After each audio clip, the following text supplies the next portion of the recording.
puisque cela va être la Saint-Valentin, voici l'histoire effrayante de ce jeune couple qui dort la nuit tranquille chez lui, quand trois jeunes gens vont rentrer par effraction dans leur maison, puis dans leur chambre, couteau à la main. Ce qui va suivre est horrible.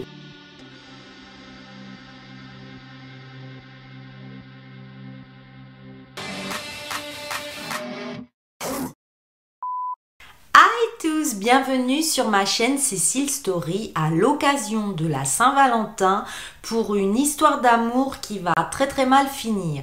Bon, avant de commencer, tu vas t'abonner parce que j'ai plus de 150 vidéos d'histoires complètement folles.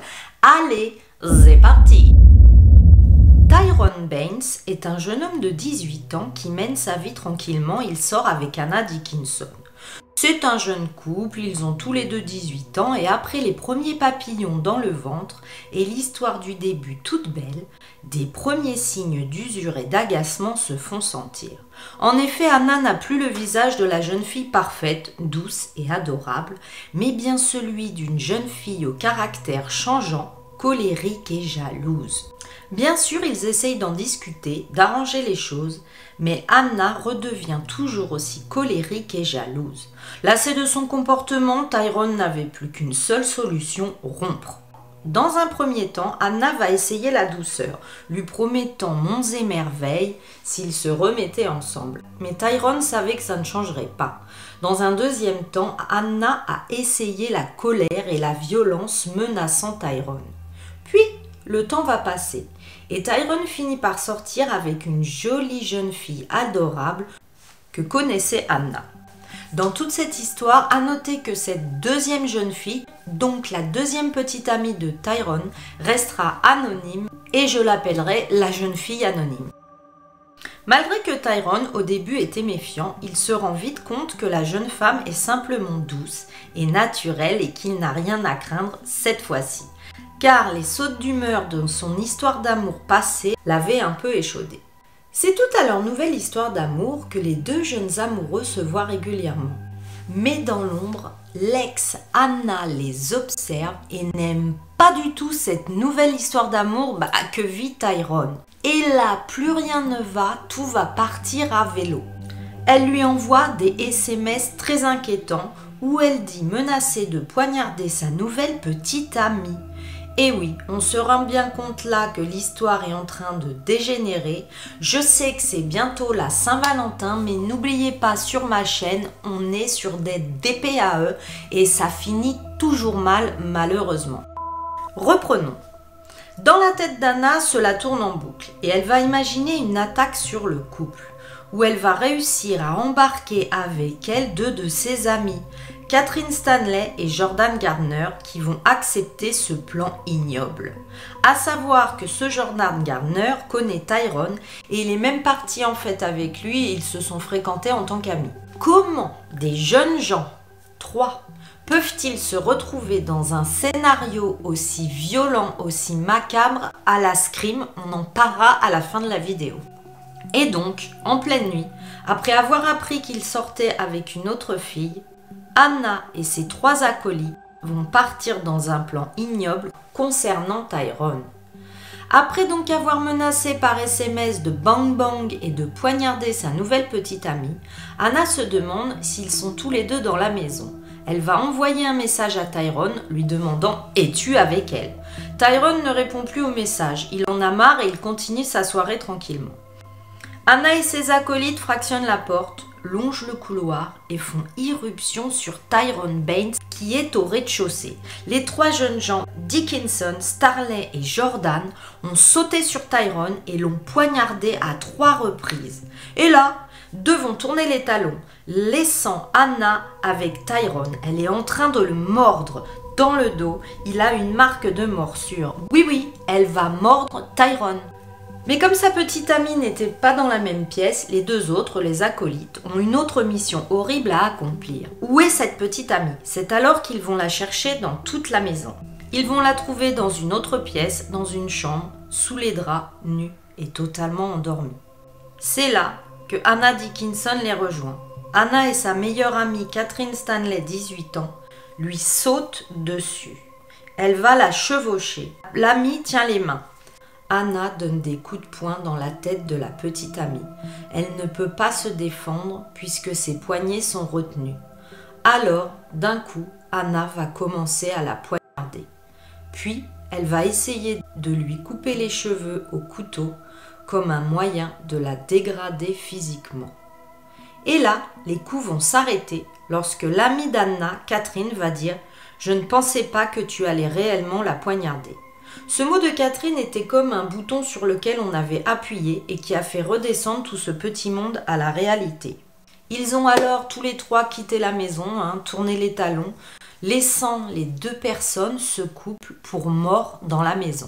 Heureusement, ils sont tous les deux vivants et on est bien content lors d'une DPAE quand les victimes ne sont pas mortes. Je vais tout vous expliquer. Les secours vont arriver et Baines et sa petite amie sont conduits à l'hôpital où ils ont eu des points de suture pour les plusieurs lacérations graves et blessures au poignard.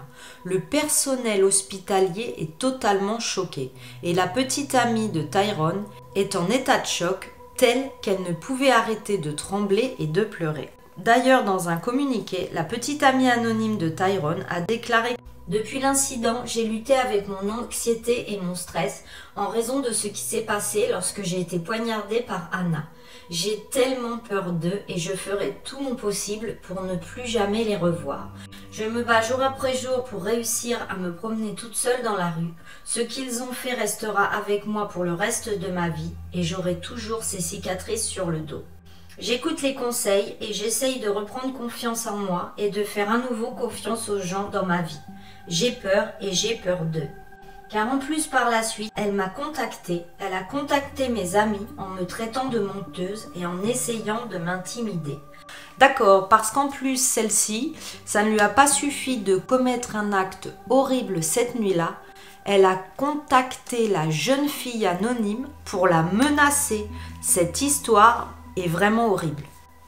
Puis, ils vont être jugés à la cour de Preston. Dickinson, Stanley et Gardner, 18 ans, tous de Lancaster, ont admis avoir causé des lésions corporelles graves avec intention de nuire et des blessures. Dickinson et Stanley ont été enfermés pendant 32 mois dans un établissement de jeunes délinquants. L'incident a eu lieu le 19 février 2018, après que Tyrone se soit séparé de Dickinson, comme je vous l'ai dit, après une aventure de 4 mois. Seulement 4 mois où cette jeune fille est sortie avec Tyrone, et ces 4 mois qui se sont arrêtés en ont fait découler une véritable scène de film d'horreur. Mais que s'est-il dit au tribunal? Vous allez voir que nous allons avoir énormément de détails. Le procureur Raymond Smith, déjà, a déclaré « Anna Dickinson et la fille anonyme étaient des amis et se connaissaient depuis quelques années. Mais l'amitié entre les deux s'est détériorée au point que Anna a envoyé des messages via les médias sociaux menaçant de faire un coup et de la poignarder. Ce jour-là, Anna Dickinson avait envoyé des messages à Tyrone pour lui demander si sa nouvelle petite amie était à la maison. Quelque temps plus tard, Tyrone et sa petite amie se sont couchés et se sont endormis. 2 heures plus tard, Tyrone a été réveillé par Gardner. Tyrone est sorti du lit, partiellement habillé et est descendu et a entendu Gardner qui essayait de forcer la fenêtre du salon. Tyrone a ouvert la porte à Gardner en lui demandant ce qu'il se passe. Gardner est entré dans la maison en courant à l'étage, tandis que Dickinson et Stanley sont également entrés dans la maison et sont venus en courant. Dickinson avait un couteau et Tyrone l'a reconnu immédiatement et a reconnu le couteau comme étant un couteau de cuisine. À la lumière des menaces précédentes, Tyrone avait peur pour sa petite amie et il a essayé de fermer la porte. Mais Dickinson le poignardait en essayant d'empêcher Tyrone de lui prendre le couteau. Tyrone a été poignardé à plusieurs reprises. Finalement, il n'a pas réussi à les empêcher d'entrer dans la chambre à coucher de sa petite amie. Et lui, il était derrière, blessé, agonisant, et il voyait sa petite amie se faire attaquer.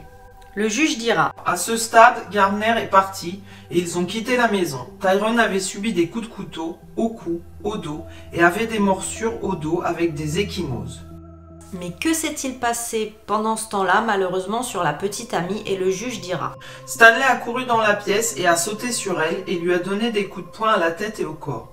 Elle a tenu ses poignets, ce qui lui a rendu difficile de se défendre. Elle se souvient que la lame du couteau lui a été maintenue à la gorge et poignardée sur son bras. Elle se souvient alors que Stanley a crié « Je ne pensais pas que vous alliez la poignarder » et tout s'est arrêté. Dans sa déclaration, la victime, la petite amie anonyme, dira qu'elle avait eu peur et qu'elle pensait être tuée cette nuit-là. Et on va savoir ce qu'Anna a fait après l'attaque. Après l'attaque, Anna Dickinson a appelé sa mère pour demander un avocat et a fait un appel téléphonique à 4 h du matin pour dire à une amie ce qu'elle avait fait. Le juge a ajouté à propos d'elle. Anna Dickinson a joué un rôle de premier plan dans l'attaque de groupe. Elle est totalement responsable. Alors, qu'est-ce que va répondre l'avocate de Dickinson? L'avocate de Dickinson, Amanda Hamilton, a déclaré: Elle accepte ce qui s'est passé et a de profonds regrets. Elle était en couple avec Tyrone, c'était l'homme de sa vie qu'elle aimait, et il y avait une nature désespérée dans leur relation, c'était difficile pour elle. Elle aimerait ne pas être allée chez Tyrone cette nuit-là. Elle accepte qu'elle soit allée à la maison, qu'elle ait pris une arme avec elle, mais elle n'a pas menacé d'utiliser cette arme. Elle veut faire face et comprendre ce qui s'est passé cette nuit-là.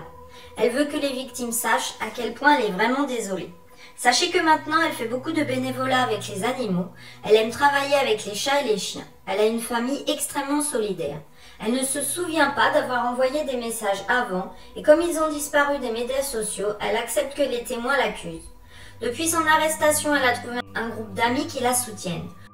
Vous voyez là que l'on minimise totalement les faits à propos d'Anna, qu'ils essayent de cacher qu'elle les avait menacés avant sur les réseaux sociaux. Limite, ce n'est pas de sa faute, elle est allée là avec un couteau, mais elle ne l'a pas fait exprès. Alors je sais, c'est le travail d'un avocat de dépeindre son client comme un ange, mais ça m'énerve toujours. Catherine, l'amie d'Anna qui l'a aidée ce soir-là depuis l'incident, a déménagé. Elle sera présentée pour être une jeune femme assez intelligente et elle se dit frustrée dans cette situation. Elle ne blâme pas Anna Dickinson, elle pense que c'est elle qui aurait dû voir sa colère et empêcher cette confrontation cette nuit-là. Elle dira qu'elle a été dans cette maison pour d'autres raisons. Elle ne savait pas ce qu'il se passerait, elle voulait juste faire preuve de loyauté et aider son amie. Le juge de condamnation Heather Lloyd a déclaré: Tyrone Benz et la victime ont commencé à se rapprocher. Et il est clair que vous, Anna, n'aimiez pas le fait qu'ils soient ensemble. Il est clair d'après les messages que vous avez envoyés que vous menaciez de poignarder sa petite amie et ce soir-là, c'est précisément ce que vous avez fait. Ces infractions sont graves. Il y a un certain degré de préméditation. Il y a un certain nombre de facteurs aggravants, y compris la dégradation de votre victime lorsque vous avez essayé de lui couper les cheveux. Vous avez tous joué un rôle, mais il est clair que vous, mademoiselle Anna Dickinson, vous avez joué un rôle de premier plan. Peu importe la fin d'une relation ou la charge émotionnelle d'une situation, toute personne devrait se sentir en sécurité dans sa propre maison et dans son propre lit et ne devrait pas s'attendre d'être envahie par 3 personnes tardant la nuit. Et le juge a raison, bon sang, bonsoir. Anna Dickinson et Stanley ont été enfermés pendant 32 mois dans un établissement pour jeunes délinquants et Gardner a été détenu pendant 21 mois et là, perpète, c'est vraiment pas perpète. Voilà, cette horrible histoire d'amour qui finit très mal est terminée. Bon d'abord, dis-moi si tu la connaissais et dis-moi déjà si ça t'énerve pas, même si je sais que c'est la loi et que c'est totalement normal. Quand les avocats des agresseurs défendent leurs clients comme si c'était des petits anges. Moi, ça m'énerve toujours, même si je sais qu'un avocat est là pour ça. Et qu'au contraire, il fait très bien son travail de défendre jusqu'au bout, mais à chaque fois, ça m'énerve parce que je trouve que c'est limite des mensonges et que c'est faux cul de parler de la personne comme un ange alors que ça n'en est pas du tout un. Et justement, mais dis-moi ce que tu penses des mois de condamnation, 32 mois, etc. Je trouve que c'est hyper léger. Même si ils avaient tous 18 ans, c'est léger. C'est pas des adolescents, ils n'ont pas 14-15 ans. Et pour moi, même si heureusement les victimes ne sont pas mortes, je trouve que les agresseurs auraient dû avoir beaucoup plus de temps. Dis-moi aussi ce que tu penses de cette Anna qui pour 4 mois de relation avec son petit ami devient totalement obsédée et jalouse pour sa nouvelle relation avec sa nouvelle petite amie qui a priori était une connaissance à elle, voire une amie. Dis-moi si tu trouves pas que l'autre elle va complètement péter un câble et comment on peut en arriver à une telle extrême de violence, de perversité, et de méchanceté et surtout d'obsession dans la tête de cette jeune fille. Parce que là, on arrive à la Saint-Valentin et je vous ai trouvé cette DPAE. J'ai trouvé que ça symbolisait bien le flirt, l'histoire d'amour et comment une personne peut virer de l'amour, puisque quand on démarre, on est tout content, c'est tout beau, tout nouveau, au cauchemar digne d'un film d'horreur. Justement, on va pas se gêner pour l'emoji comme c'est bientôt la Saint-Valentin, mais laissez-moi des roses, des fleurs, des cœurs en emoji dans les commentaires. D'ailleurs, pour ces commentaires, mais je voulais vous remercier de votre activité. J'adore discuter avec vous. Merci pour vos messages, pour vos pouces en l'air et abonne-toi si tu ne l'as pas encore fait parce que j'ai plus de 150 vidéos totalement folles que tu pourras regarder et en plus à 10 000 abonnés, n'oubliez pas, je vous tourne une vidéo avec mon mari et mes amis dans un endroit hanté. D'ici la prochaine fois, mais pensez à regarder derrière vous quand vous allez vous coucher. Prenez bien soin de vous, mes zigotos chéris. Bye bye!